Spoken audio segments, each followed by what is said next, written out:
Hey, come run Western blots with me. Now, you're wondering what's a Western by now. Western is a molecular technique used to detect a specific protein and basically like a mixture of proteins, like these. Now, our first step is to determine the concentration. We typically do it by doing a VCA assay. Now, once we determine our concentration, we can prep the samples. Let's talk proteins. Now, proteins are typically in their quaternary structure. One of our main goals here is to put them back in their primary structure. This will be done by heating them at 95 Celsius for about 5 minutes and adding a loading dye, which contains 10% SDS. This step will get them back in their primary structure as well as coat the protein with a uniform negative charge. We can finally load our samples. Our first thing will be our protein molecular weight marker. This marker will be used as a reference. It will be used to identify your expected band based on the molecular weight. The rest of your samples can be loaded in your desired order. Once all samples are loaded, we'll apply a current. This will separate the proteins based on their mass.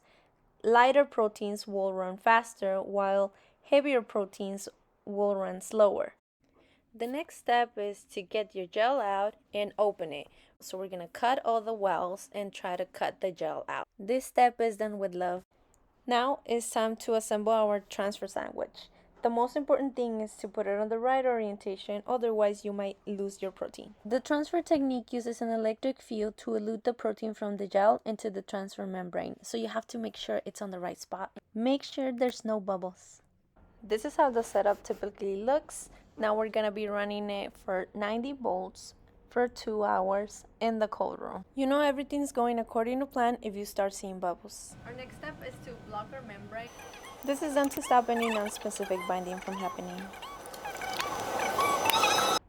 Our last step of the day will be to incubate with primary antibodies overnight in 4 Celsius. The second day starts with washes with TBST. A secondary antibody is later on added, which will be incubated for 1 hour, followed by more TBST washes. And for the last step of the process will be to read and analyze our gels. As a protein marker, we use the chameleon dual, which is highlighted here in this area. I have 4 samples in my gel. What you're looking at is my actin band, which serves as my loading control. Now the other band on top is my gene of interest, which typically runs about 100 kb. Now for my particular case, the only thing I'm checking is the presence or absence of this particular gene. As you can see, sample 1 and 3 are present, while 2 and 4 are absent. The software allows you to do many things. You can increase and decrease contrast as well as brightness. And it gives you the ability to even see your Western in different colors. The software also allows you to quantify your data. Thanks. That concludes our tutorial and hope you had as much fun as I did.